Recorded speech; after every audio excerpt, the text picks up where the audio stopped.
Selamat malam para pendengar Ria 897 FM. Dan selamat datang dalam sebuah lagi edisi Misteri Jam 12. Pada malam ini anda bersama saya DJ Zar Ismail selaku penutup tirai pada minggu ini. Dan saya sebenarnya berkesempatan untuk membacakan komentar-komentar anda yang rata-rata kan semuanya rindukan DJ KC yang mengambil cuti seminggu untuk persiapan buat filem pendek di sebuah pulau tempatan. Dan seperti anda juga mendengar Misteri Jam 12, saya pun tak sabar sebenarnya untuk menonton filem tersebut. Jadi sama-sama kita redakan keadaan, jangan marah-marah dan sabar menanti kepulangan beliau. Pada malam ini secara jujur ada banyak kiriman email yang saya terima semalaman. Semuanya ingin meminta agar kisah mereka dibacakan dan rasa-rasanya kalau MJ12 ni sampai 5 pagi pun tak habis duk layan email ni. Jadi inilah sekadar yang mampu dibacakan pada malam ini. Tapi seperti biasa, layan tea dulu.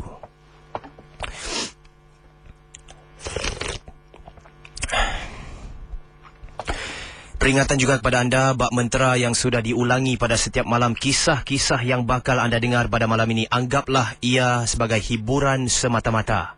Dan tiada sesiapa yang boleh mengesahkan kebenarannya. Dan jangan mudah kita percaya atau terikut-ikut dengan pengalaman-pengalaman misteri yang bakal diwawarkan dalam Misteri Jam 12.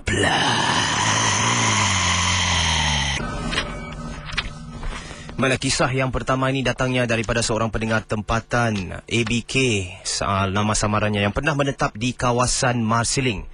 Dan cerita beliau mengenai satu penampakan di rumah beliau sendiri yang berada di sana.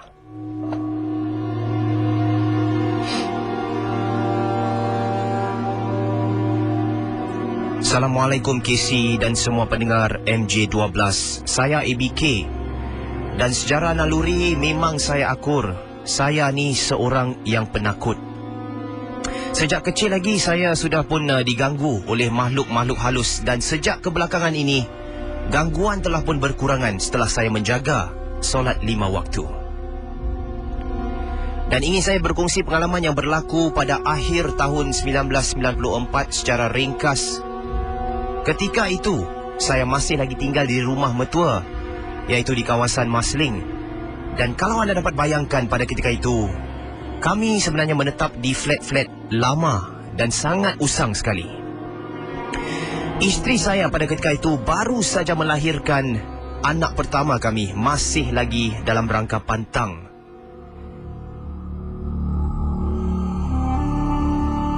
Pada malam kejadian itu, selepas pukul 12.30 malam, saya berbaring di atas katil dalam bilik bersama isteri dan anak yang sedang nyenyak tidur di sebelah kanan saya.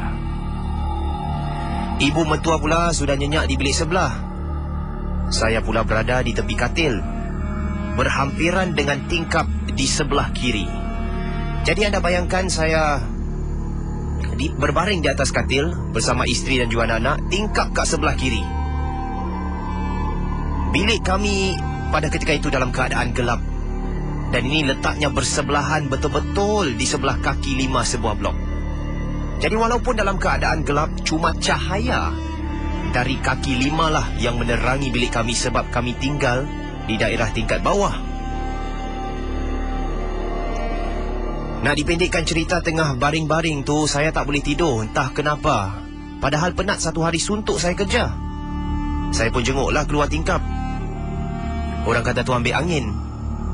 Kemudian saya terperasan di luar, seperti ada jemuran kain putih di sebelah luar tingkap saya. Pada awalnya saya muskil, kenapa tak masukkan jemuran tu?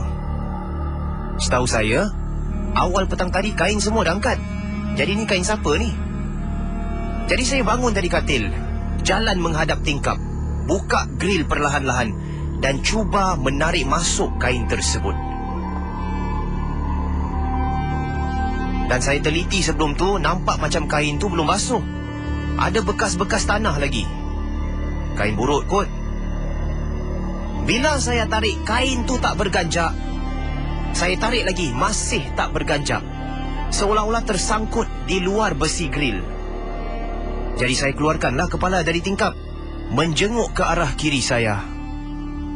Dan apabila saya pandang toleh ke arah kiri untuk melihat apakah yang sebenarnya mengikat kain tersebut, mulut saya terus terkumat kamit. Rupa-rupanya itu bukan kain saya, tapi milik seorang wanita yang sedang berdiri di luar tingkap sebelah kiri. Wanita itu sedang berdiri menghadap kaki 5, dan tangan saya ni tengah pegang kainnya. Terus saya lepaskan. Dan ketika saya melepaskan kain tersebut, entah macam mana wanita itu hilang betul-betul depan mata saya.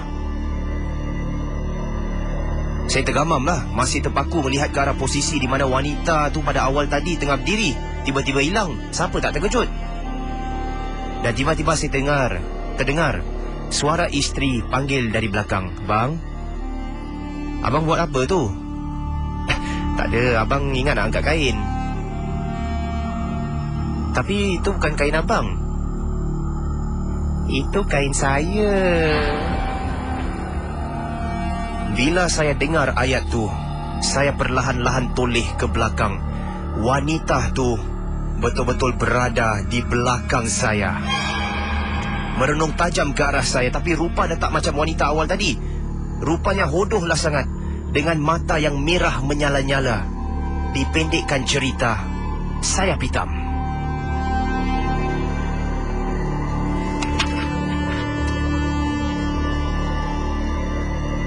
Dan ketika saya bangun, ibu mertua dan isteri saya berada di sebelah katil. Kata mereka, saya terdengar suara saya menjerit langsung rebah di atas katil. Mujur tak kena anak pertama saya tu. Mungkin Allah telah memperkenankan doa saya. Di awal alam berumah tangga ni saya sering berdoa agar Tuhan melindungi kami sekeluarga, dan mujurlah makhluk itu tak mengapa-apakan saya dan keluarga. Sekian, terima kasih kerana sudi membacakan kisah saya di Misteri Jam 12. Mana kiriman email seterusnya datangnya dari seorang pendengar yang bernama Is dari seberang tambak di Johor.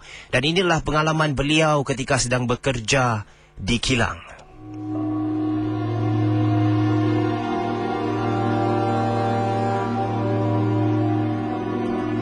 Assalamualaikum KC dan juga Zar. Waalaikumsalam. Saya ni bertugas sebagai eksekutif kesihatan dan keselamatan di sebuah kilang pengeluar besi di Johor.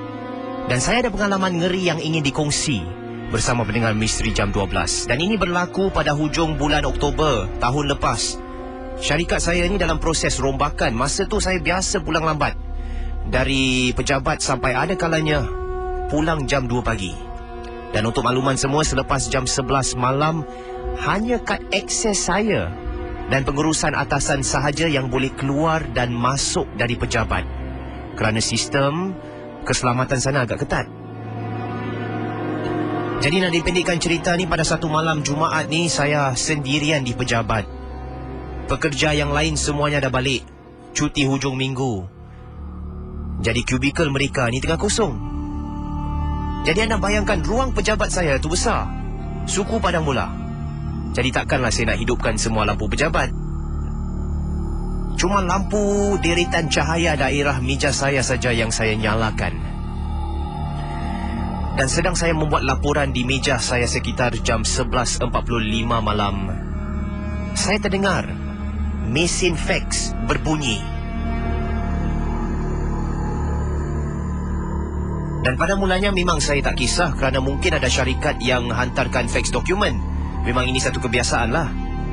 Tapi apabila saya pergi ke mesin fax untuk mengambil dokumen tersebut, saya nampak tak ada apa-apa. Mungkin fax tersalah hantar lah. Namun begitu fax terus berbunyi dan banyak dokumen-dokumen kosong yang saya terima, tapi saya diamkan saja. Dan hal ini berterusan sampailah saya ambil keputusan untuk menutup switch fax tersebut. Dan bila saya tutup switch fax, tiba-tiba saya terdengar bunyi pintu tandas dalam pejabat dibuka. Dan dalam pada masa yang sama, bunyi flash ditarik. Saya mula mengesyaki sesuatu yang tak kenal lah. Kerana bila dalam waktu yang sama terhidu bau yang sangat wangi tertusuk masuk dalam lubang hidung saya. Jadi anda bayangkan para pendengar Misteri Jam 12, pada waktu tu tiada sesiapa pun yang boleh masuk ke pejabat. Sebab kad akses tu cuma saya je yang pegang. Pihak atasan aja yang boleh masuk. Saya muskil memberanikan diri terus melakukan tugas, buat report tanpa pedulikan gangguan yang ada. Sumpah, saya tak boleh fokus langsung. Dan ketika dah nak habis siapkan laporan saya, terdengar kelibat orang berbual-bual dalam bahasa yang saya tidak fahami, jelas berhampiran pantry dan juga tandas.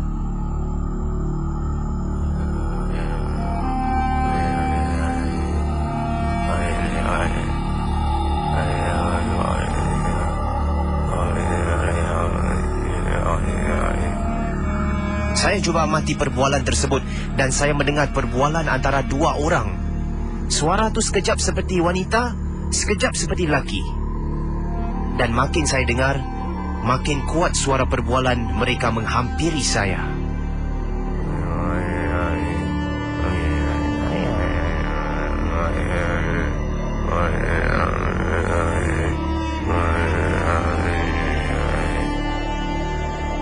Saya langsung berkata, "Oi, jangan kacau aku lah.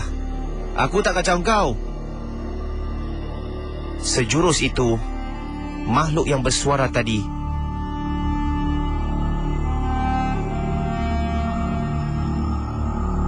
menjerit dan mengilai. Saya terperanjat dan ketakutan, terus ambil beg, niat nak keluar dari pejabat.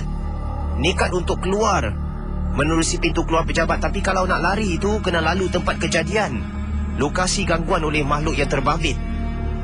Jadi saya nak tak nak terpaksa nekat berlari menuju ke pintu melintasi ruang tandas dan pantry.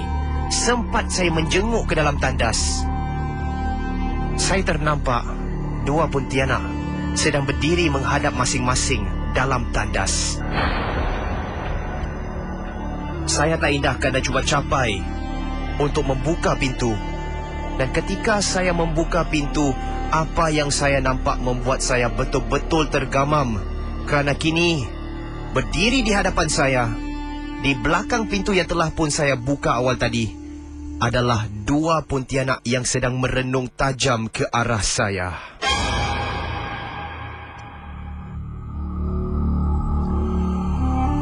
Dan mereka berdua berdiri tegak merenung ke arah saya, rambut mengurai menutup muka. Yang lebih memeranjatkan, baju putih yang dikenakan kedua makhluk itu ada kesan-kesan darah. Saya cuba membaca surah kursi, malangnya mulut dah macam kena kunci. Langsung menggunakan seluruh kekuatan dan semangat meluru di antara kedua makhluk tersebut. Saya dah tak kisah dah, terus lari ke tangga untuk keluar. Dan apabila saya berlari itu, dapatkan khidmat pegawai keselamatan yang bertugas malam tu. Beliau kemudian memberitahu, pada jam 12.15 pagi tadi, ada seorang pekerja asing luka parah di tangan kanan kerana gigitan binatang. Saya pun beritahu padanya, suruh mangsa tu jumpa saya besok pagi, dan saya nak pulang ni. Pada keesokan harinya, saya pergilah bertemu pekerja yang mengalami kemalangan. Dan dia beritahu ketika dia berada dalam lori kontainer tu untuk memunggah barang keluar, dia sebenarnya telah ternampak susuk kakak cantik. Dan dia mendakwa tangan kanannya telah pun digigit. Dan menurut laporan doktor, terdapat 2 tusukan yang tajam, seperti kesan gigitan kucing di tapak tangan beliau. Sebulan lepas tu pula, kejadian pekerja terbabit tamatkan perkhidmatan awal dan permit kerja beliau untuk pulang ke kampung. Saya juga meminta kerjasama pihak pengurusan untuk membuat doa selamat agar tiada gangguan makhluk halus lagi di syarikat kami. Masih ada kes yang berlaku, cuma tidak seperti yang saya alami. Dan itulah kisah saya, kisah seram di Misteri Jam 12. Terima kasih kepada DJ yang bertugas, yang ikhlas is.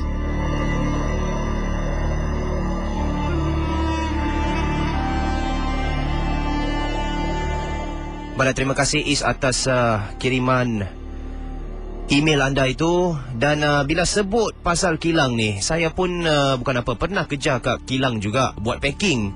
Dan kalau selalu saya buat overtime tu, tinggal 3 orang je. Yang semua muda-muda lah, yang tua mana nak overtime kan, di kilang lagi. Saya bersama 2 orang rakan lain. Dan anda tahulah kilang ni macam mana kan. selalunya bersepah dengan barang-barang. Dan kalau dah malam tu, memang jadi tempat permainan tetamu yang tak diundang. Dan nasib baik pada masa tu bila saya kerja di kilang, tak kena kacau. Sebaliknya teman sekerja yang kena. Itu pun tak sekronik lah macam kisah yang saya baru bacakan tadi daripada Is. Jadi apakah sebenarnya kelibat yang telah pun Is nampak itu? Adakah ianya makhluk yang memang merupakan penghuni di sana, ataupun sengaja dibawa masuk oleh orang-orang yang tak bertanggungjawab? Sebab kita akur dalam bisnes ni, kadang-kadang manusia ni boleh main kotor, hantar barang-barang dan sebagainya. Lebih-lebih lagi mata merah kan, bisnes kita maju, lagi banyak dihantar. Dan mungkin anda ada pengalaman yang serupa, yang pernah mengendalikan bisnes sendiri, lepas tu diancam oleh makhluk-makhluk yang telah dihantar oleh musuh sendiri. Anda boleh kongsi kisah anda menerusi kiriman SMS, menerusi kod KLUB, jarak nama anda, jarak kisah anda, dan hantarkan ke 72346. Atau langsung saja hubungi saya di sini 669 11897.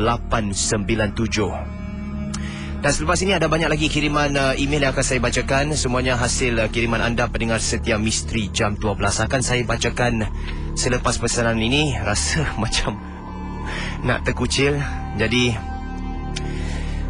saya akan berehat sebentar. Akan saya bacakan kiriman SMS dan juga email yang ada dalam tangan saya ni. Jangan ke mana-mana, teruskan bersama saya Zari Ismail di Misteri Jam 12. Balas selamat kembali di Misteri Jam 12 bersama saya DJ Zari Ismail. Dan kisah yang ketiga yang akan saya bacakan ni datangnya daripada seorang pendengar setia Misteri Jam 12 yang ingin saya manggilnya dengan panggilan Virgo Lady. Dan di sini saya bacakan oleh kerana kiriman email yang dipatinya merupakan ditujukan khas kepada DJ Casey, dan akan saya bacakan seperti mana yang beliau kendaki. Assalamualaikum DJ Casey dan semua pendengar Misteri Jam 12. Waalaikumsalam. Tolong jangan sebut nama saya, panggil saya Virgo Lady. Dan saya ni adalah penggemar rancangan Misteri Jam 12, tetapi hanya dapat mengikuti rancangan ini pada siang hari di YouTube kerana bertugas waktu pejabat. Dan kisah ini saya ceritakan adalah mengenai pengalaman saya duduk di rumah sendiri setelah mendirikan rumah tangga. Saya mempunyai dua orang cahaya mata, iaitu seorang lelaki berumur 7 tahun dan seorang perempuan berusia 5 tahun. Dan kira-kira 3 tahun yang lalu, semasa kami ada pembantu, kami seolah-olah terkena buatan orang dan ia berlarutan sehinggalah selepas pembantu kami dihantar pulang.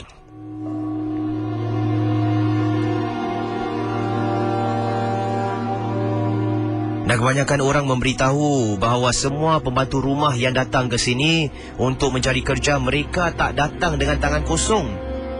Mereka ada bekal sedikit sebanyak ilmu hitam. Tapi saya tak pernah berfikiran buruk. Tak pernah terlintas dalam fikiran saya terhadap pembantu, dan beliau saya layan dengan baik sekali. Dan untuk pengetahuan semua, saya telah menetap di rumah ini selama 6 tahun. Dan pembantu saya sebenarnya dihantar pulang kerana khidmatnya kurang memuaskan dan dia sering memukul anak saya yang sulung tanpa pengetahuan saya. Jadi saya marahlah, terus hantar dia balik. Namun begitu, kejadian aneh sebenarnya sudah mula berlaku sejak awalnya. Semenjak dia ada kat situ, dah berlaku dah. Tapi saya tak nak tuduh apa-apa, saya tak nak prasangka yang buruk. Pernah satu malam ni, Casey, saya berada dalam kamar dan anak-anak saya sedang gunakan komputer. Dan dengan tiba-tiba saya melihat anak lelaki saya berlari kepada saya seperti ketakutan. Jadi saya tanyalah, kenapa ni? Dan anak saya jawab, Mama, ada momok kat dapur.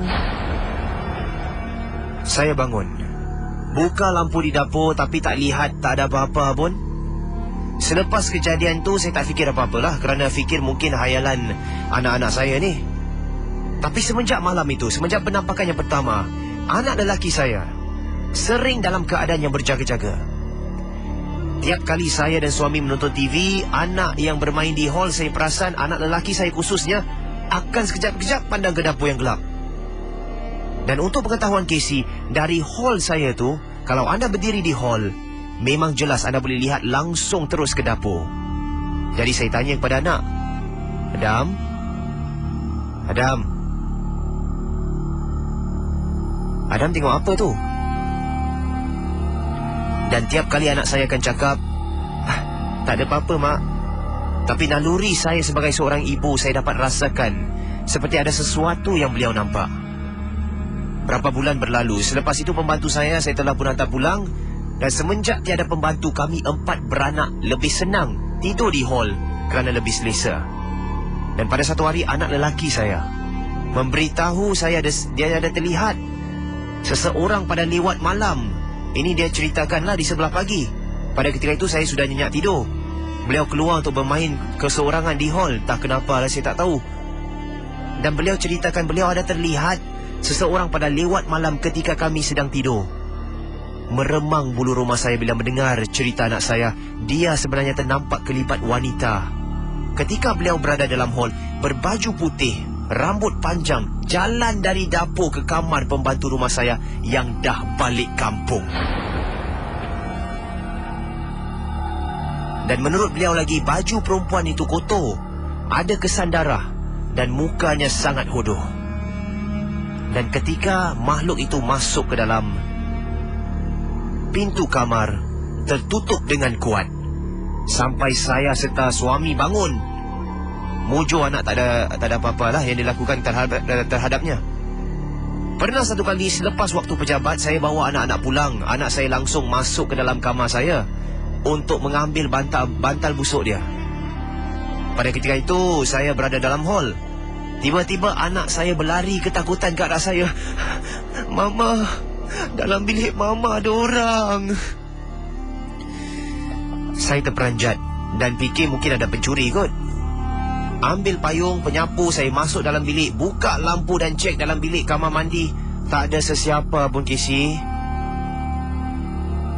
Dan berapa bulan selepas itu, saya dan suami membuat keputusan untuk menyewakan rumah kami dan tinggal bersama ibu. Waktu kami sedang berkemas-kemas tu, suami ingin ke kedai sebentar. Jadi saya kemaslah di bahagian hujung dapur. Dan Casey, saya telah menjumpai beberapa barang yang aneh di dapur saya, di mana anak saya sendiri pernah melihat makhluk itu. Dan antara barangan yang saya jumpa ialah bungkusan rambut yang digunting rapi, dibalut dalam kain putih, dan kain itu dililit mati dengan tali kuning. Saya terkejut, buang bungkusan itu ke lantai, lari ke hall, telefon suami, suruh balik. Bang, balik cepat-cepat bang, saya jumpa satu ni weh. Saya tunggu suami pulang, barulah kami sama-sama bakar bungkusan itu. Hingga ke saat ini, masih lagi terfikir-fikir, milik siapakah rambut tu? Dan adakah gangguan ini ada kena mengena dengan bekas pembantu rumah kami? Sekali lagi, saya tak nak bersangka yang buruk. Dan terima kasih kerana sudi membacakan kisah saya. Salam dari Virgo Lady di Misteri Jam 12.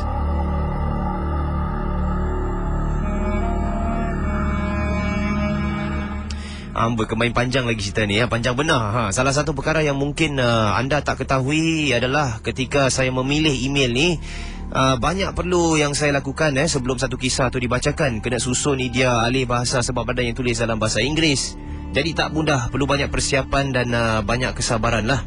Lepas tu ke udara, kena kacau pula dengan pemanggil-pemanggil misteri. Hei, banyak cubaan betul.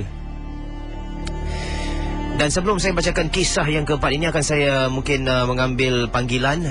Sekiranya anda ada apa-apa kisah yang ingin anda ketengahkan di Misteri Jam 12, 669-11897 bagi mereka yang betul-betul ingin mengisahkan kisah seram anda. Dan kalau yang nak main telefon tu, yalah, saya letak je lah. Bukan apa, tak nak membazir masa orang lain sedang mendengar rancangan ni kan. Hello? Hello. Siapa di sana? Yuli. Saya? Yuli. Ya, silakan Izuli dengan kisah seram anda. Saya mau cerita kisah-kisah saya yang sebenarnya banyak sekali, tapi ini saya ambil untuk yang masa dekat ini aja. Selepas hari raya Aidilfitri, 1 minggu selepas hari raya, di dekat blok saya sini ada orang meninggal. Saya tak tahu apa sebab. Tapi untuk dari informasinya ini saya terima di Snable baru saja pindah gitu. Saya tak perasan kalau itu orang meninggal. Pasal waktu saya nak turun menuju ke letterbox itu tak ada satu orang pun duduk kat sana. Lepas saya turun, setelah saya menuju letterbox, saya tengok banyak orang. Lepas itu saya tengok apa jadi. Setelah saya tengok ada satu orang baring, ternyata itu sudah orang meninggal. Malamnya pukul 7 lepas maghrib ya. Lepas maghrib itu saya balik rumah. Saya lagi tengok TV. Ada dengar orang ketuk pintu. Saya tak hirau. Lepas itu saya dengar lagi ada orang tekan bel. Lalu saya coba untuk menghampiri pintu. Lalu saya mencoba untuk membuka. Kebetulan masa itu saya duduk bertiga dan dua dari kami itu tak ada yang dengar. Saya coba tengok di depan pintu ada satu laki-laki berjubah putih. Dia cakap, saya nak ikut sembahyang boleh? Dia cakap macam itu. Lalu saya cakap, di sini tak ada sembahyang. Lepas itu saya pun tak hirau apa dia cakap. Lalu maaf, di sini tak ada sembahyang, bisa uncle mungkin salah rumah. Lalu dia pun ada bilang okay, sorry. Lepas itu saya tengok orang itu lalu, tapi herannya di rumah ini tak ada status yang sambungan ke bawah, cuman ini langsung ke lift. Tapi saya tengok orang itu pergi, lift pun tak terbuka. Dan sementara lingkungan kami itu tak ada checklist yang harus dia lalui. Lepas itu saya pun masuk ke dalam rumah. Lalu ada yang tanya, nenek saya tanya, kamu cakap dengan siapa? Kamu buka pintu kenapa? Saya pun heran loh. Tadi saya buka pintu, bukannya tengok ada satu laki-laki tanya nak ikut sembahyang. Kamu gila apa? Dia cakapnya macam tu. Habis itu pun saya cakap, Nek, barusan ada orang nak ikut sembahyang. Saya pun cakap macam tu. Dia bilang, tak ada satu orang pun aku tengok. Kamu cakap sama orang, aku berdiri di belakang kamu. Tetapi kenapa tak ada orang? Dia cakapnya macam tu. Lepas itu satu hari kemudian saya pun turun ke bawah. Saya pun nak ambil letter. Saya menuju ke letterbox. Saya ambil sekitar pukul 7 malam. Lalu saya tengok di sekitar situ tak ada satu orang pun duduk. Itu bawah ada tempat duduk kan. Ya. Lalu saya pun cakap, kenapa senyap sangat malamnya? Lepas saya toleh ke belakang, kok ada satu laki-laki duduk kat situ? Tak pun siapa? Selamat malam, Uncle. Dia pun tak ada jawab saya, cuma dia tengok sama saya. Oke, lepas itu saya pun jalan. Belum sampai saya melangkah lebih dari 3 langkah, saya tengok sudah tak ada lagi. Lepas saya menuju ke lift, saya tengok, ini orang tadi duduk kat sana.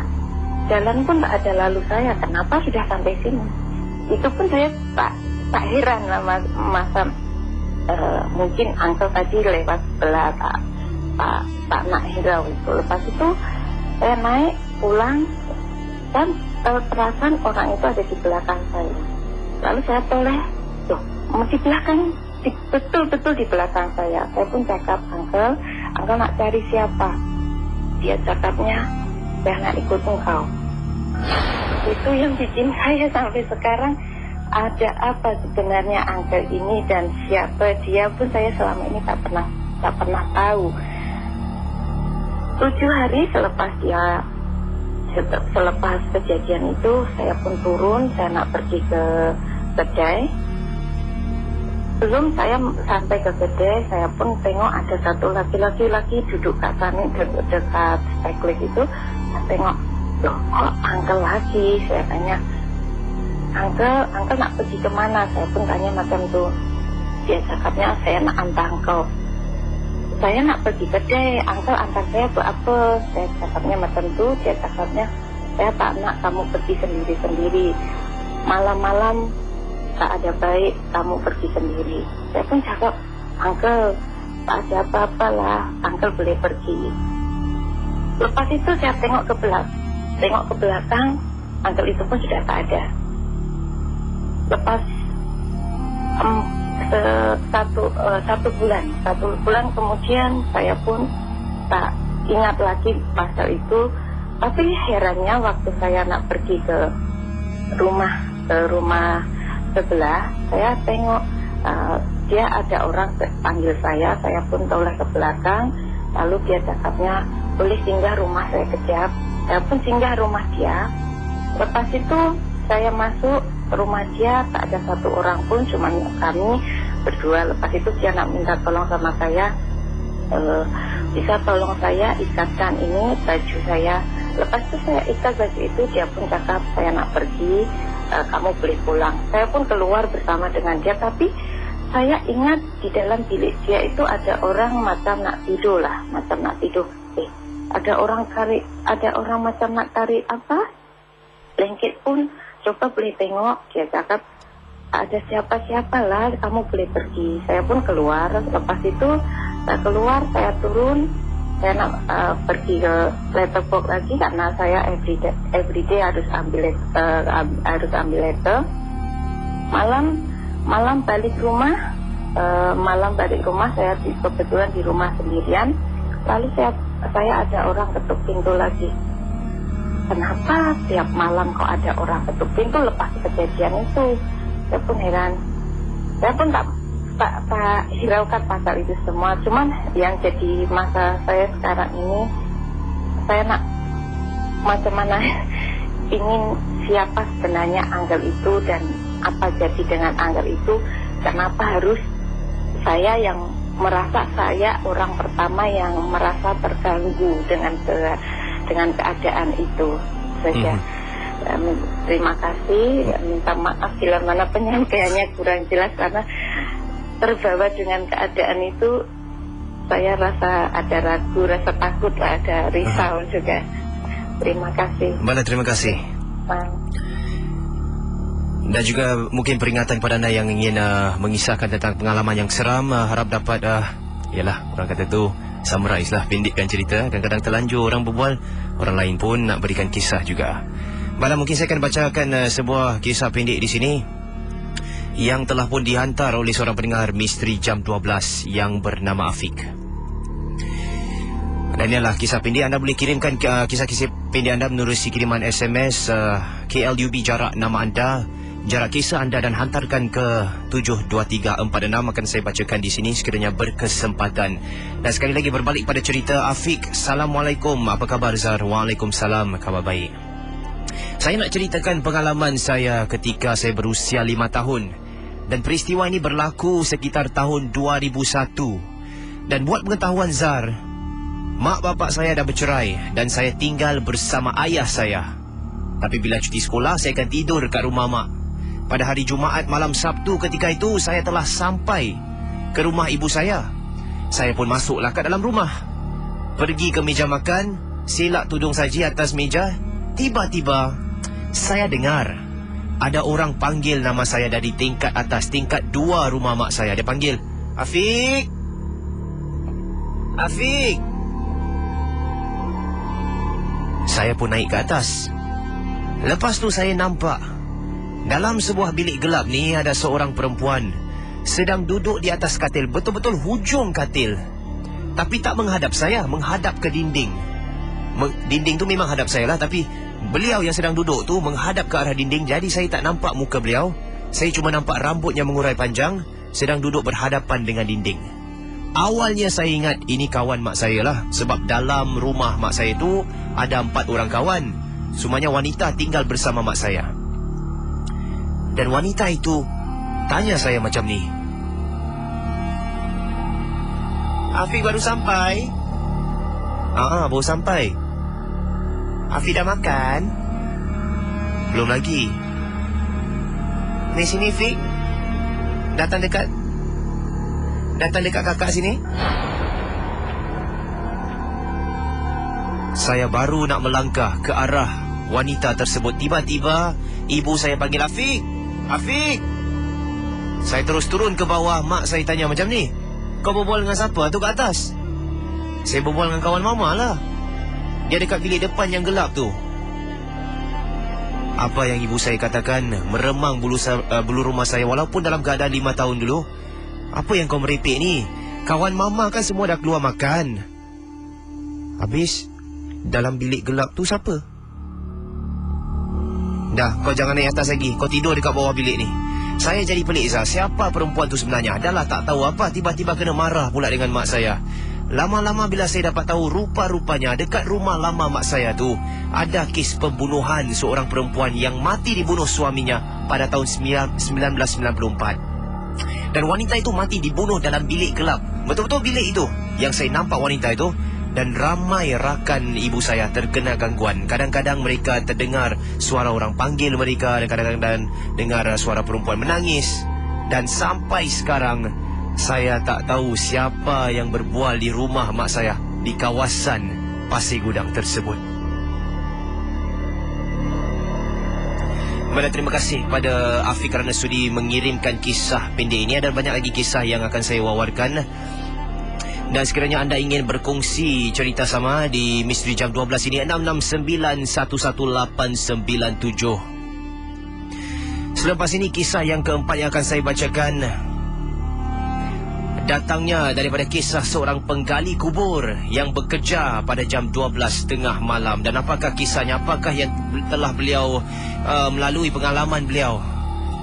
Dan akan saya utarakan selepas ini. Jangan ke mana-mana bersama saya DJ Zahar Ismail di Misteri Jam 12. Selamat kembali di Misteri Jam 12 bersama saya DJ Zahar Ismail dalam ruangan ini. Dan seperti mana yang telah pun saya janjikan awal tadi, akan saya wawarkan kisah mengenai seorang penggali kubur. Dan ini datangnya daripada seorang pendengar yang tidak mahu namanya diwawarkan. Tak letak nama samaran pun. Jadi akan saya bacakan seperti mana yang beliau ingin saya bacakan. Assalamualaikum pada DJ yang sedang bertugas. Waalaikumsalam. Saya ni datangnya daripada Johor. Dan saya ada kisah seram yang ingin dikongsikan kepada semua pendengar Misteri Jam 12. Kisahnya begini.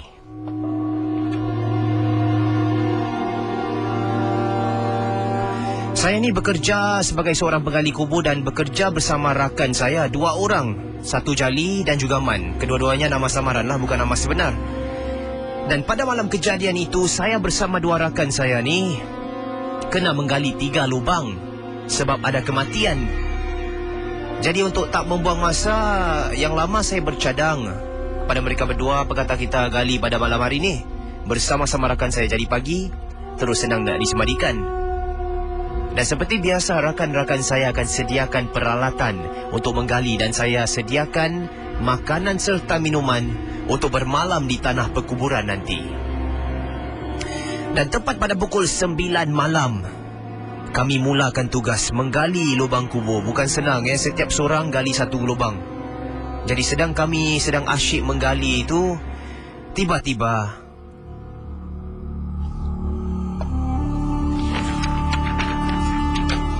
Jali bersuara kepada kami, Man dan juga saya. Korang ada bau busuk tak? Macam bau bangkai lah. Saya pun marah lah pada si Jali. Oi, kau jangan tegur lah. Kita tengah buat kerja ni. Kasih buat sampai habis dulu baru nak tegur-tegur. Cepat siap, cepatlah kita boleh balik. Itulah yang dalam fikiran saya, dalam rangkaan saya. Yang si kawan saya ni pula boleh jawab, lah, busuk betul. Kau ada terkorek liang lahat sebelah ke, Jali? Jali menjawab, tak adalah, mana ada. Sememangnya memang benarlah kata Jali tadi, ada bau bangkai. Saya pun bau, tapi saya tak fikir bukan-bukan dan saya tak tegur. Dan kalau boleh nak habiskan kerja saya ni secepat yang mungkin, saya, Jali dan Man pun teruskan bekerja menggali kubur tersebut. Dan jam di tangan saya sudah pun hampir pukul 11.30 malam. Kerja pun dah nak hampir siap dah. Berehat seketika, hilangkan rasa penat sebelum sambung balik kerja. Lepas tu minum air yang saya bawa tadi.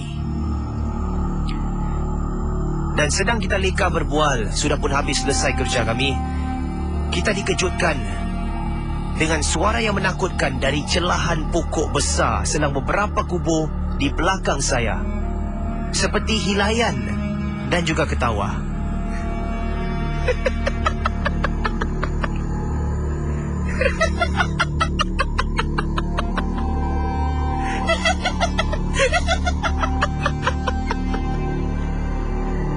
Hati saya berdetik dan tanya siapa pula ketawa tengah-tengah malam ni di kubur pula tu.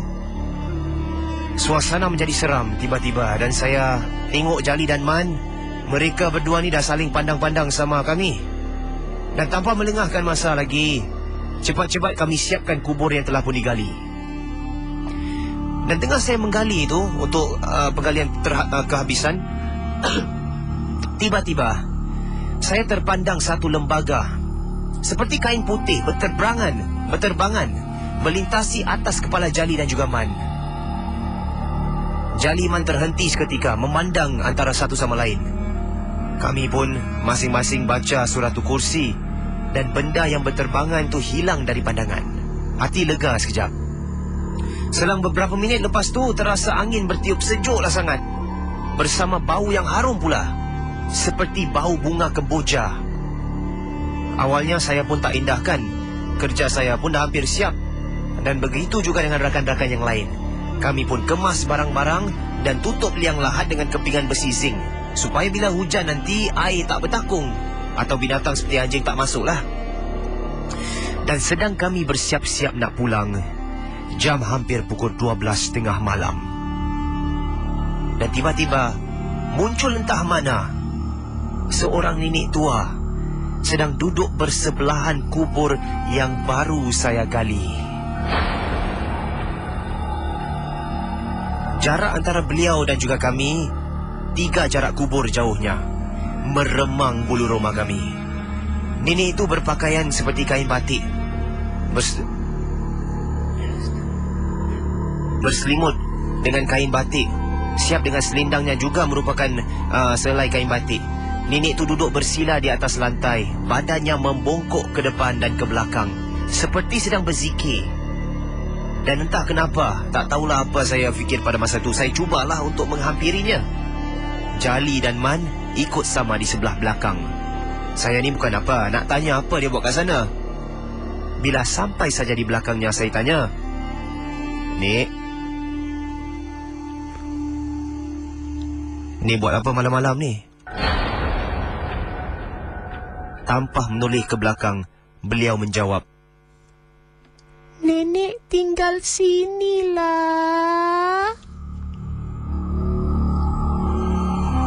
Saya gamam dibuatnya. Langsung saya paksa alihkan pandangan ke arah Man dan Jali. Muka mereka sah dalam ketakutan. Habis bertempiaran kami lari dari kubur tersebut. Sambil berlari itu terdengar hilayan ketawa dan jeritan yang amat menyeramkan. Dan itulah kali terakhir saya kembali bekerja di kubur. Dan kali ini dia betul-betul muncul. Selalunya hanya dengar suara aja dan bau-bau saja. Pada kali ini saya dah serik dah berhenti kerja menggali kubur. Dan sekarang ni saya bekerja di daerah KL. Sekian saja pengalaman saya dan terima kasih kerana sudi mewawarkan cerita saya dalam Misteri Jam 12. Pada kami mengambil satu lagi panggilan pada malam ini. Hello? Hello. Siapa di sana? Razi. Razi, silakan Razi dengan kisah seram anda.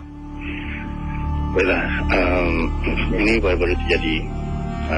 Saya berikan anak patung untuk anak perempuan saya di Toys R Us. Okey, di Toys R Us ni ada anak patung. Bukan jualan patung, bukan jualan patung yang namanya Baby Alive. Baby Alive umpama macam baby tu dia orang mereka makan. Baby tu memang ada buang air besar, buang air kecil, kira macam-macam jenis lah gitu lah. Jadi saya berikan anak saya lah baby yang baby alive ni. Dia akan ketawa, dia akan nangis. Dia nangis tu kita nak kena dudukkan dia, jadi dia akan diam. Macam baby betul lah, macam baby betul macam gitu. Okey, jadi satu hari, 2 hari hari yang ketiga bila baby tu dekat rumah kita, saya selalu tak di luar lah, dekat living room lah.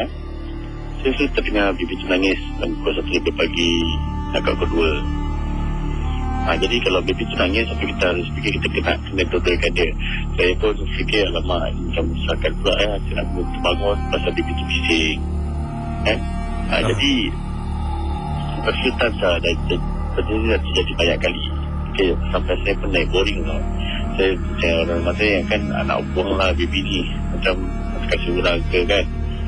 Memang dekat Toyaras ada jual makan-makan dia, memang ada jual air yang dia minum. Memang orang jual lah. Jadi yang pernah satu kali tu yang terjadi ni, ini yang buat saya yang ngeri lah. Saya dengar baby tu ketawa. Memang kadang-kadang dia ketawa, dia kadang nangis. Tapi yang kali ni pukul 2:30 pagi dia ketawa. Kita ketawa dekat luar. Jadi orang rumah saya cakap dia tolong pergi kasih jam budak tu, baby tu kat luar lah. Jadi saya pun keluar. Saya tengok mana baby ni tak ada kat sini kan. Jadi tak ada kat situ. Saya pun heran lah. Tapi saya dengar lah baby tu ketawa macam ketawa robot-robot dia ketawa kan. Jadi saya cari. Astagfirullahaladzim. Saya rasa, saya perasan baby tu dekat tepi tong sampah tau tak. Tong sampah dalam rumah dekat opposite toilet lah. Jadi habis semua tengah gelap kan. Jadi saya pun tak tahu whether saya nak approach baby tu, nak pergi dekat baby tu, angkat kasi diam ke, ataupun saya nak suruh dia diam, ketawa je, buat bodoh je lah. Jadi saya rasa bila saya insyaAllah saya cuba beranikan diri kan. Saya buka lampu dapur, saya tengok baby tu tak ada. Takkan saya bayangan saya kan. Kali tiba-tiba baby tu nangis dekat tempat asal yang memang kita selalu letak baby tu kat situ lah, yang baby alive ni lah, mainan ni lah. Nangis. Jadi saya pun dah takut sambil dengan marah dengan takut dah. Saya terus ambil, saya hampas kat tembok. Terus saya lari pergi masuk bilik lah. Terus saya tak buat apa sampai besok. Saya tengok mainan tu dah berkedai lah. Cuma yang saya heran lah, siapa yang alihkan mainan tu ke sana ke sini lah. Sebenarnya ini kalau yang orang yang tak tahu cuba tengok lah yang mainan yang saya berikan anak saya ni. Nama dia baby alive dekat Toyaras. Saya nak tanya ni Razi, adakah ini pengalaman yang pertama anda lalui dalam rumah anda? Pengalaman yang pertama lah dah. Pasal patung dia ni dia sempurna lah. Ada orang cakap, tengah-tengah orang cakap kalau sempurna 5 jari, kaki 5 jari, tangan 10 jari sempurna komplit. Boleh hidupkan patung tu. Saya pun tak tahu betul ke tak lah, tak pernah terjadi. Cuma yang patung ni saya tak pernah nampak dia jalan lah, tak pernah nampak dia berlari lah. Cuma dia memang nangis, dia memang ketawa. Tapi biasanya kalau waktu malam dia cuma nangis saja, dia tak pernah ketawa. Ketawa kalau ada orang kacau macam tak kena gagal dia, tak kena main-main dengan dia, baru dia akan ketawa. Jadi hari itulah yang pukul 2:30 pagi tu asyik dia ketawa macam ada orang main-main dengan dia kan. Cuma saya pun tak tahu siapa. Terus saya rasa tak sedap hati lah. Rumah saya pun suruh saya cek baby tu dekat tempat asal, tengok tak ada. Kali daripada jauh saya dengar dia dekat tepi rampan dekat dapur, tengok ketawa-ketawa. Jadi saya pun seram juga kan sebenarnya. Baiklah, terima kasih Razi kerana sudi memberikan kisah seram anda. Sama-sama lah. Dan juga kepada anda sekiranya anda ada kisah-kisah seram seperti mana yang beliau telah pun awalnya wawarkan kepada anda itu tadi. Bila saya dengar tu, sebenarnya saya pun meremang bulu rumah saya ni dengar. Bukannya apa, saya pernah ada bukan ada mainan tersebut lah, tapi adik saya ni pernah ada mainan seperti itu, yang mana anda perlu menggendong anak patung tersebut untuk mendiamkannya daripada menangis. Kadang-kadang ada punting mainan. Kalau dah mula menangis terisak-isak kesendirian pula tu, itu yang menjadi kronik lah orang katakan. 669118997 untuk mengisahkan kisah anda. Tapi sebelum itu saya nak bacakan kisah misteri ini yang telah pun dikirimkan oleh Puan Nur Aisyah. Sebuah kisah yang pendek dan ini berlaku pada bulan November 2011. Dan Puan Nur Aisyah ni sudah pun berkahwin, sudah berumah tangga. Dan kisah beliau bunyinya macam ni. Suami saya ni selalu kerja shift, selalu balik dalam antara pukul 11 dan juga 12.30 malam. Dan selalu beliau akan panggil saya menerusi handphone. Sekiranya beliau dah sampai di luar rumah, yalah nak suruh saya buka lah tu. Jadi pada satu malam ini, saya tertidur di ruang tamu. Handphone tiba-tiba berdering, menandakan suami saya dah balik nak masuk. Saya pun tak jawablah panggilan tu. Dah tengah ngantuk-ngantuk baru bangun daripada tidur, langsung terus saja saya buka pintu tu. Jadi dalam keadaan mengantuk saya bukalah. Saya nampak suami saya, dia tak cakap apa-apa, langsung terus dia meluru masuk ke dalam ruang tamu, lepas tu terus masuk ke dalam tandas. Saya tutup pintu, langsung masuk ke dalam bilik. Dalam hati saya katakan mesti ni nak terkucil ni, tak sempat nak bagi salam pun. Baru saya nak terlina di atas katil tu, tiba-tiba handphone saya berbunyi lagi. Saya angkat. Suami saya berada di hujung talian. Assalamualaikum sayang, buka pintu boleh? Saya pun dah terbangun. Marah kat suami. Tadi kan saya dah buka pintu, asal nak kena buka pintu lagi?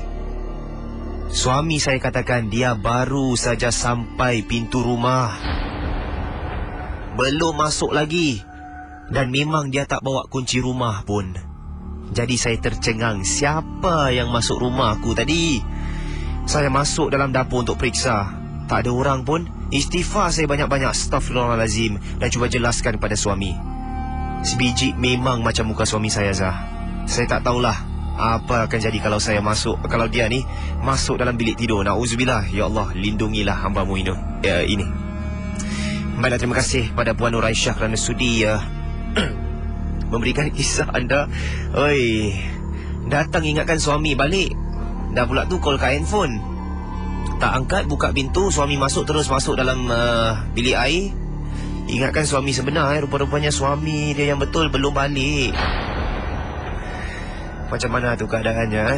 Mungkin dah badi dah. Kalau saya mungkin saya cakap, kalau saya ada isteri balik lambat tu, awak ambil lah kunci ni, awak buka sendirilah, saya nak tidur dengan anak kat dalam bilik. 669-11897 akan saya kongsikan sebuah kisah yang agak panjang sedikit. Dan ini adalah menerusi seorang peminat misteri jam 12 dari Negeri Sembilan.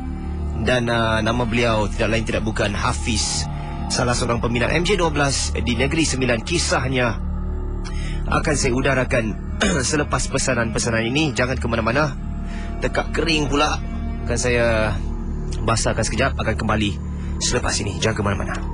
Malam masih lagi bersama saya DJ Zahir Ismail dalam ruangan misteri jam 12, dan akan saya bacakan kiriman kisah yang kelima. Ini datangnya daripada Hafiz, seorang peminat MJ12 di Negeri Sembilan. Dan katanya saya selalu mendengar MJ12 di internet radio, dan ingin saya berkongsi pengalaman sewaktu sedang pulang ke kampung isteri saya di Kuantan, Pahang.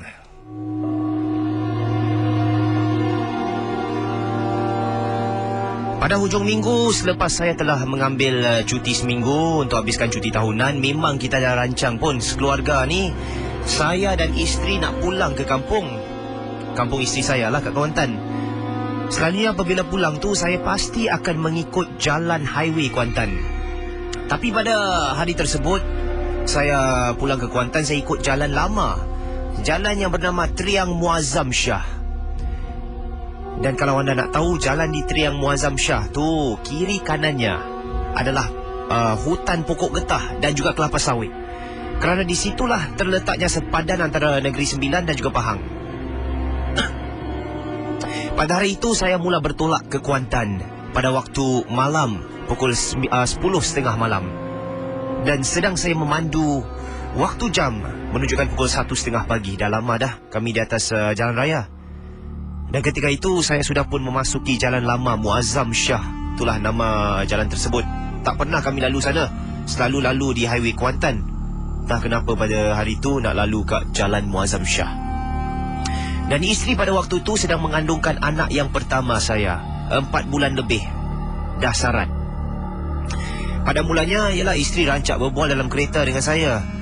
Lama kelamaan sudah terlena di buai mimpi. Tinggallah saya keseorangan sedang memandu. Tengah memandu tu saya buka tingkap untuk hisap rokok. Dan anda bayangkan keadaan jalan lama Muazzam Shah amatlah gelap dan menyeramkan. Hanya kereta saya saja yang sedang menyelusuri tengah-tengah hutan tu tanpa ada lampu jalan. Hanya dibantu dengan lampu kereta saya untuk melihat jalan di hadapan. Dan sesekali saya akan berselisih dengan lori yang sedang melalui di sana. Sedang saya memandu tu, tiba-tiba terasa macam nak buang air kecil. Nak cari kedai pam minyak. Kawasan tu memang terlalu gelap. Tak ada stesen berdekatan. Lalu saya ternampak simpang menuju ke Pekan dan terus belok ke simpang tu untuk cari tandas. Dah tak tahan ni. Sedang berjalan tu, saya ternampaklah ada sebuah warung yang masih terbuka lampunya di tepi jalan. Dan keadaan warung tu anda bayangkan usang. Dan lebih memeranjatkan lagi, dikelilingi dengan pokok-pokok getah. Pada mulanya saya rasa hairan juga, kenapa ni kat tengah-tengah hutan belantara ni ada satu warung saja. Tapi oleh kerana dah tak tahan nak buang air kecil, terus membelok ke arah kedai tu, saya terlihat ada seorang wanita bertudung putih dan sebelahnya ada seorang anak lelaki yang sedang duduk betul-betul di hadapan warung saya tu. Warung tu. Saya perlahankan kenderaan, turunkan tingkap untuk bertanya, Cik, sini ada tandas tak, Cik?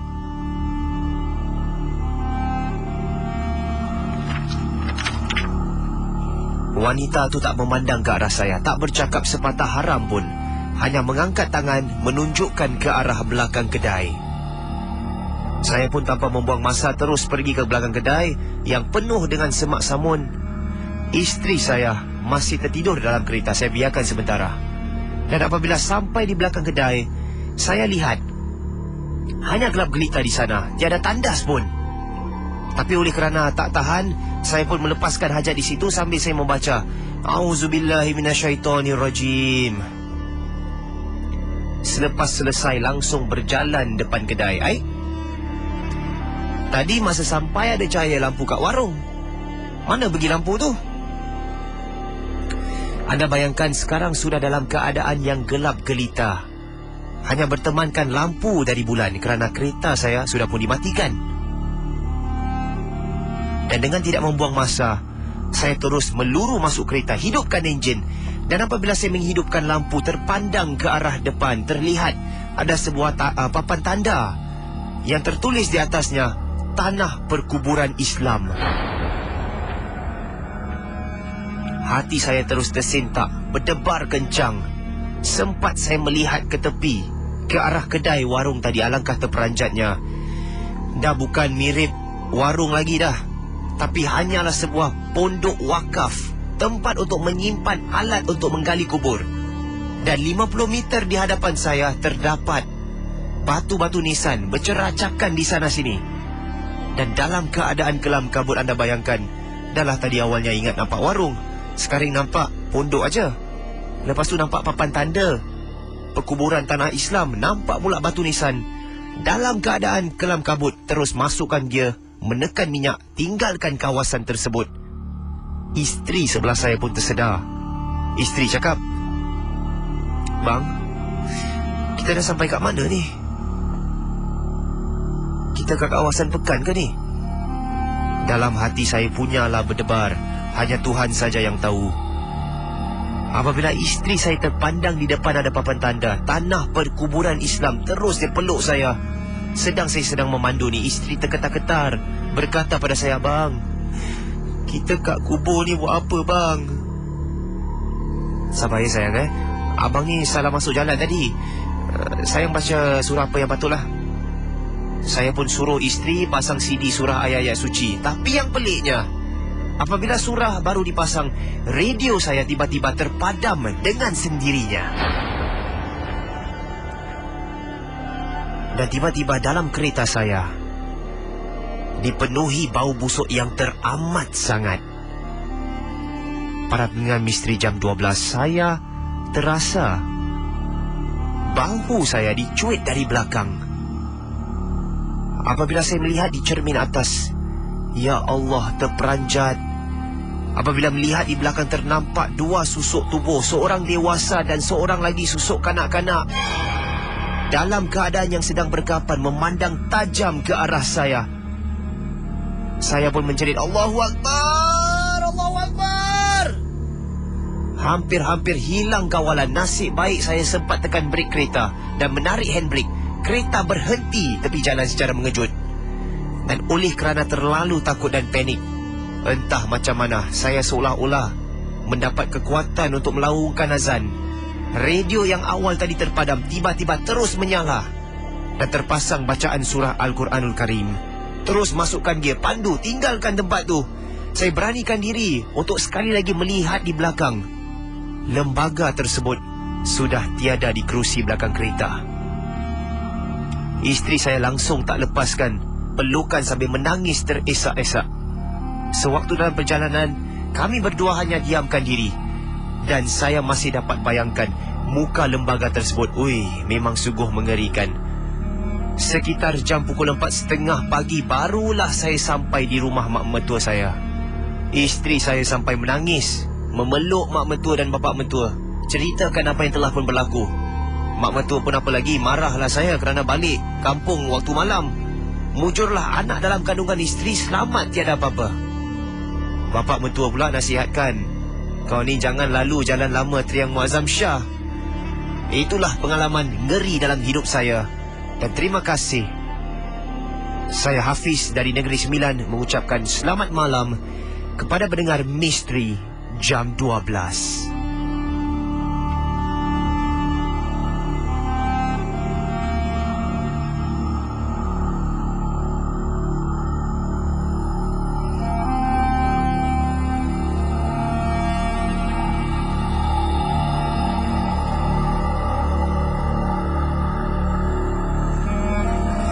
Baiklah, terima kasih kepada Hafiz kerana dari Negeri Sembilan kerana sudi mengirimkan kisah itu tadi. Kalau dapat saya bayangkan, dapat saya rasakan kedudukan anda sewaktu sedang memandu. Lebih-lebih lagi kalau di highway ataupun di highway dah seram dah.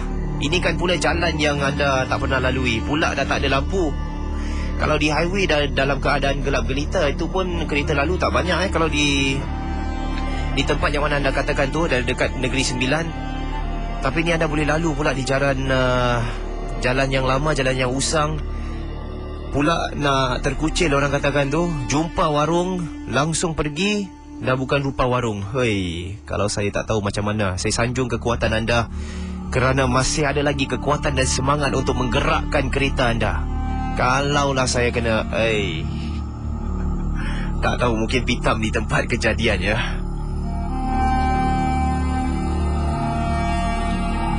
Baiklah, selepas ini akan saya bacakan sebuah kisah daripada seorang pendengar Ria 897 FM, seorang pendengar tempatan di sini.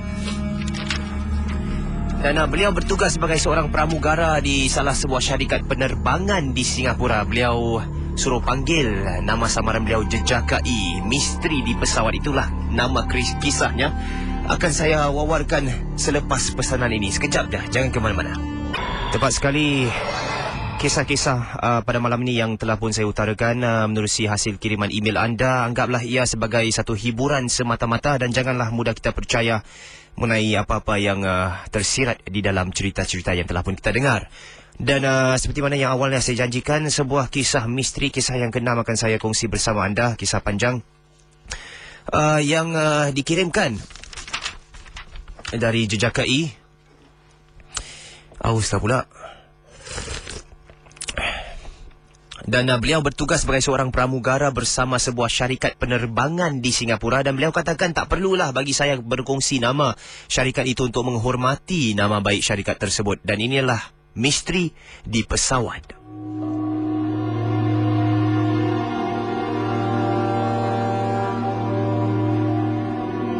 Dan oleh kerana kiriman emailnya ditujukan awalnya khas kepada DJKC, akan saya bacakan intipatinya seperti mana yang beliau kendaki.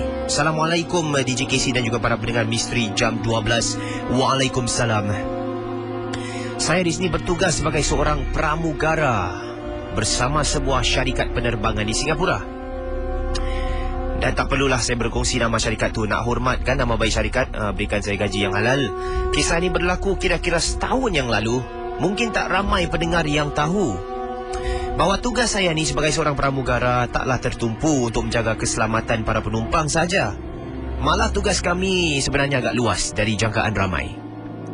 Dan antaranya kami harus sopan santun, menjaga penumpang yang tiba-tiba meninggal dunia waktu penerbangan. Dan khas buat pendengar, untuk pengetahuan anda semua, sememangnya pernah ada kes-kes di mana penumpang meninggal di dalam pesawat sewaktu penerbangan. Dan satu hari ini, saya ditugaskan untuk terbang ke sebuah destinasi bersama sebuah pesawat yang sememangnya amat dikenali dengan kisah-kisah misteri yang berlaku di dalamnya. Kisahnya begini. Penerbangan kami pada ketika itu selamat berangkat tempat pada pukul jam 9 malam pada hari tersebut. Selepas saya berada dalam pesawat itu, selepas tanda tali pinggang keselamatan dipadamkan, kami mudahlah menyediakan makanan dan minuman untuk para penumpang. Pada jam 11.30 malam, setelah habis melakukan servis makanan dan minuman, lampu kabin kami akan malapkan. Ini adalah praktis ataupun saranan yang telah dilakukan oleh kebanyakan syarikat. Pada jam 11.30 ataupun pada pukul 12.30 malam, lampu kabin akan dimalapkan untuk memberikan keselesaan kepada para penumpang. Dan saya pun mengambil waktu itu untuk duduklah, berehat sebentar. Dah satu hari bekerja kan, di tempat duduk betul-betul di belakang pesawat. Baru saja saya nak terlelap, tiba-tiba saya terasa tepukan di paha saya. Saya membuka mata sambil mengatakan, apa ni? Saya ingatkan rakan saya kejutkan. Mungkin ada kerja-kerja yang belum lagi dihabiskan. Alangkah terkejutnya saya apabila melihat tiada seseorang pun di sekeliling saya. Perlahan-lahan saya menjenguk di tepi langsir yang memisahkan kawasan kabin dengan galley. Dan saya melihat semua rakan-rakan yang lain berada di galley hadapan. Aku mimpi agaknya, kata hati kecil beliau. Dan tanpa berfikir panjang, saya pun bangun untuk memeriksa tandas. Dan untuk pengetahuan para pendengar misteri jam 12, pintu tandas pesawat ni boleh dibuka dari luar walaupun anda dikunci dari dalam. Ini kerana kami ada kunci khas. Khasnya digunakan untuk kami memeriksa keadaan para penumpang yang mungkin mempunyai kesukaran dan memerlukan bantuan sewaktu di dalam tandas. Saya melangkah masuk ke dalam tandas, kunci pintu. Selepas itu saya gantikan kotak tisu yang telah kosong kat dalam tandas tu sendiri. Dan anda bayangkan selama ini pintu tandas tu di belakang saya telah pun tertutup. Dan alangkah terkejutnya bila saya pusing untuk membuka pintu tandas setelah selesai kerja saya dalam, pintu tersebut telah pun dibuka dengan luas. Kalau nak cakap rakan yang buka dari luar tu, tentunya saya akan dengar bunyi dari dalam. Tapi ni tak dengar bunyi pun. Tahu-tahu je pintu tersebut dah dibuka sendiri. Lekas-lekas keluar, tutup pintu tandas. Dan apabila saya langsung tutup pintu tandas tersebut, tanda pintu yang menunjukkan vacant ataupun kosong bertukar menjadi occupied. Dengan kata lain, seolah-olah ada pengguna di dalam tandas tersebut. Anda bayangkan, baru saja saya keluar, tutup pintu tandas, macam mana keluar isyarat occupied pula?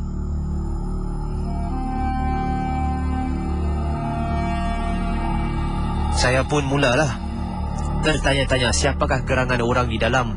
Mungkin perlahan-lahan penumpang masuk tanpa pengetahuan saya pun tak tahu. Jadi saya pun ketuklah pintu tandas tu.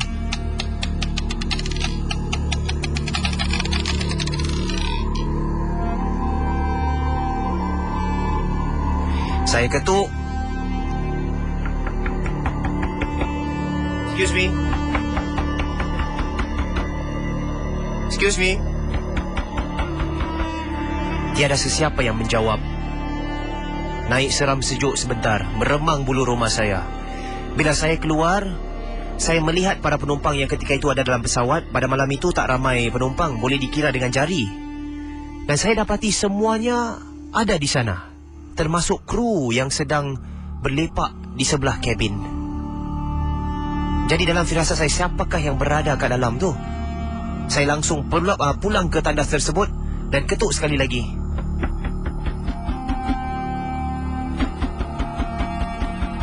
Excuse me. Excuse me.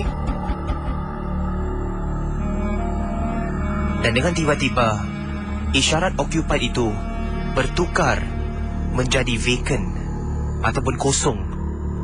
Saya muskil. Pintu tersebut tidak dibuka, telah pun tertutup sejak awal tadi. Macam mana isyarat tersebut boleh bertukar daripada occupied menjadi vacant? Jadi saya memberanikan diri untuk masuk ke dalam tandas tersebut. Perlahan-lahan saya membuka pintu. Saya melihat sama ada dalam tu ada orang ke tidak. Saya tak terus buka, saya buka perlahan-lahan. Dan ketika saya buka perlahan-lahan, pintu itu tertutup semula dengan kuatnya. Saya terkejut. Dan sebentar saya melihat ke arah pintu tersebut dan saya tanyakan, "Excuse me, please don't play any games. Can you come out?" Dan apa yang saya dengar selepas itu benar-benar meremang bulu rumah saya apabila terdengar hilaian ketawa dari dalam tandas tersebut.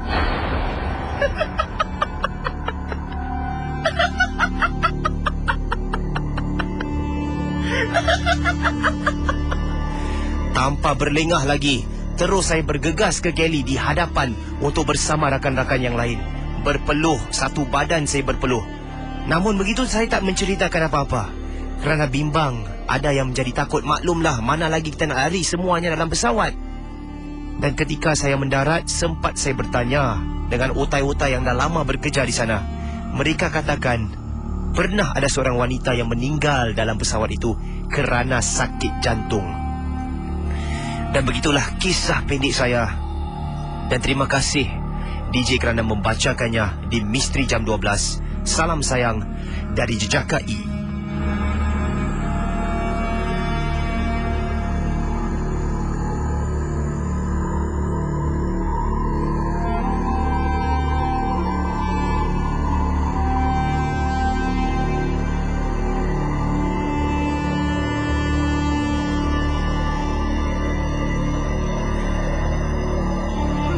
Baiklah para pendengar Misteri Jam 12 sekalian, akan saya bacakan beberapa kisah lagi. Kalau boleh saya nak habiskan kisah-kisah yang saya ada kat sini, kalau boleh lah.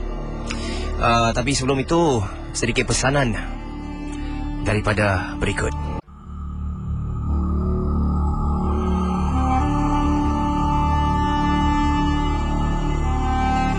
Pada selepas ini akan saya bacakan sebuah kisah daripada seorang pendengar Misteri Jam 12 yang telah pun mengirimkan kisah ini menerusi email. Ini adalah satu kisah kerasukan yang akan saya wawarkan sebentar lagi.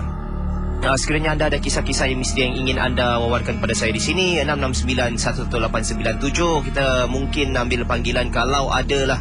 Kalau tak ada, saya teruskan dengan kisah yang telah pun saya siapkan di sini. Baiklah, nampaknya masa mencumburui kita semua, jadi saya tak akan ambil panggilan lah. Saya teruskan dengan dua buah lagi kisah yang telah pun saya siapkan awal tadi pada malam ini di Misteri Jam 12. Yang pertama adalah sebuah pengalaman pendek yang datangnya daripada Puan Nur Aisyah di sini.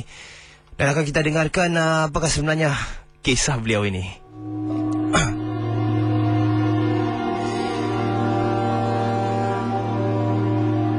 Dan ini adalah hasil kiriman email yang pendek yang telah dikirimkan oleh Puan Nur Aisyah. Dan beliau katakan bila suami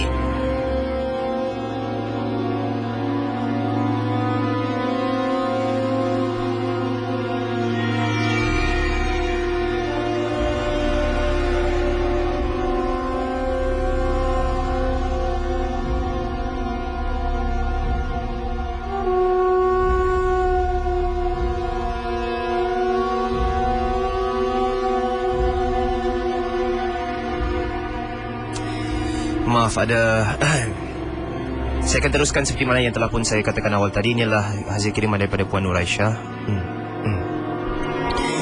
Dan beliau katakan bila suami ada di rumah dan anak-anak sudah tidur, kami selalu mendengar MJ12. Pada satu malam ini saya berada dalam bilik nak tidurkan anak-anak dan juga suami di ruang tamu buat kerja rumah.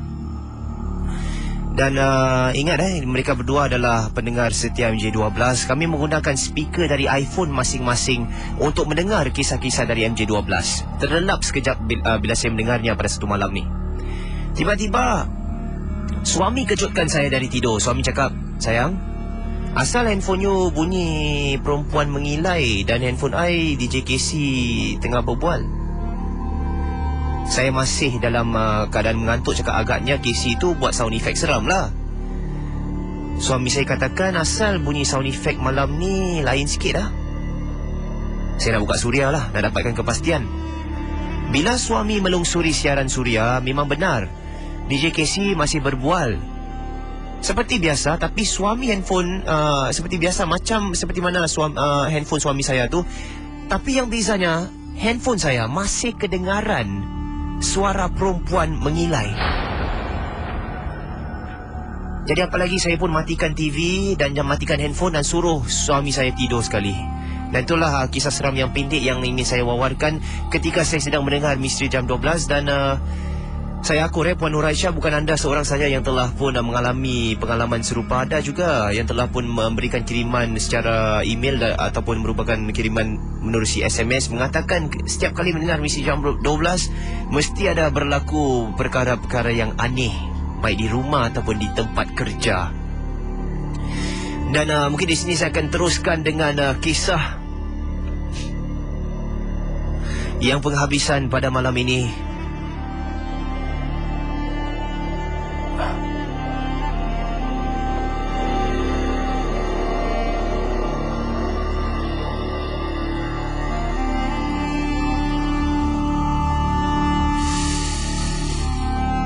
Kisah panjang yang ketujuh akan saya wawarkan ini datangnya daripada Kak Sri Surip. Dan beliau mengatakan, "Assalamualaikum Zar." "Waalaikumsalam warahmatullahi."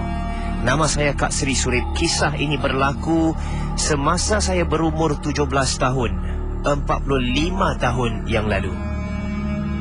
Ia berlaku di kampung saya di Lorong Maidin, dekat dengan MRT Kembangan. Ceritanya macam ni.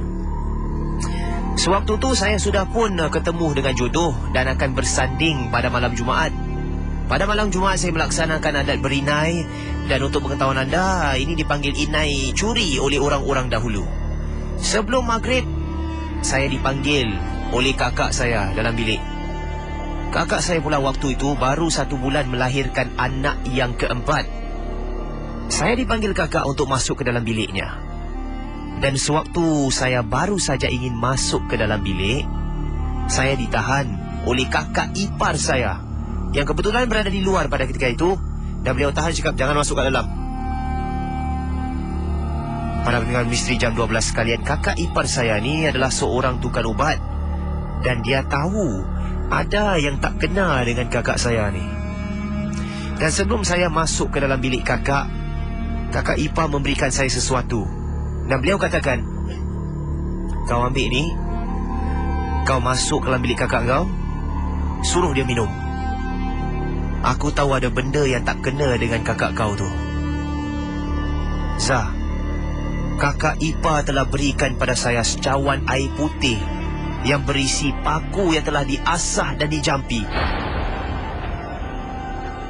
Nak tak nak, dengan berat hati saya terpaksa masuk bilik kakak sambil sembunyikan cawan tadi di belakang. Dan ketika saya masuk, hati saya, jantung saya berdebar-debar, berdegap-degup. Ternampak kelibat kakak sedang duduk di atas kerusi, sikat rambutnya yang panjang. Tiba dalam bilik kakak, saya pun tanya, "Nak apa, Kak?" Kakak dengan tenang bercakap, "Kau ada duit tak? Boleh pinjam kakak? Aku sakit lah, aku nak pergi klinik besok." Saya rasa seperti tak kena, seperti kakak tu bukan kakak saya. Walaupun raut wajahnya sama, seolah-olah auranya kurang menunjukkan bahawa beliau seorang manusia. Saya teliti gayanya beliau bersikat rambut dengan kepalanya yang melintuk ke kiri. Dan terdengar beliau menyanyi dengan perlahan-lahan.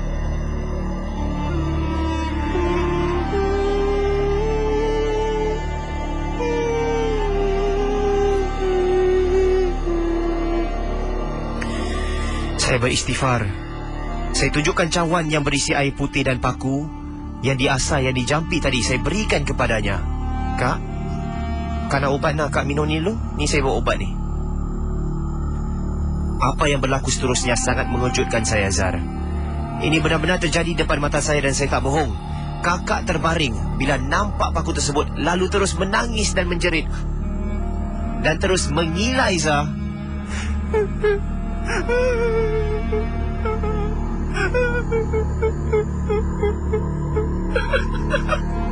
Tak mau. Tak mau. Tak mau. Tak mau. Barulah saya tahu dia telah disampuk oleh Pontianak. Bila kakak jerit, ketawa dan menangis, saudara mara yang ada di rumah ketika itu semuanya masuk ke dalam bilik. Kakak dirawati oleh bapa saya sendiri. Bunyi kepak itik itu sangat kuat, boleh didengar di atap zinc bumbung rumah kampung. Itik tersebut yang kita dengar tu mengebas-ngebaskan kepaknya, mengilai, lalu terus terbang dan hilang. Mujurlah, tidak ada apa-apa yang serius jadi, Zah. Beliau mampu diubati dan saya suruh masuk ke dalam bilik saya. Dan kata orang pengantin baru ni, darahnya manis. Dan mungkin sebab itulah dia datang untuk mendampingi saya. Terima kasih, Zar. Assalamualaikum. Waalaikumsalam.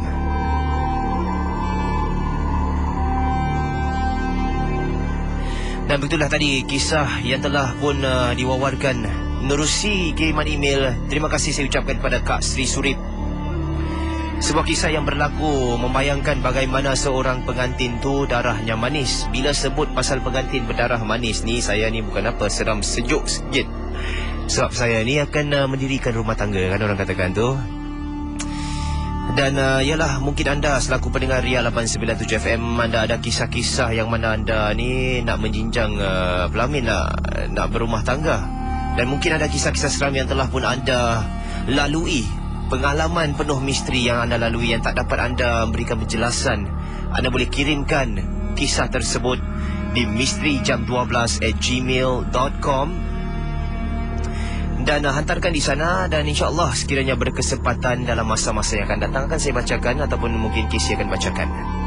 Dan kepada anda yang telah pun sudi mendengar sejak awal tadi pukul 10 malam dan seterusnya pada pukul 12 malam sehinggalah ke kini, jam sudah pun masa tengok berbual pun dah tak betul, kan.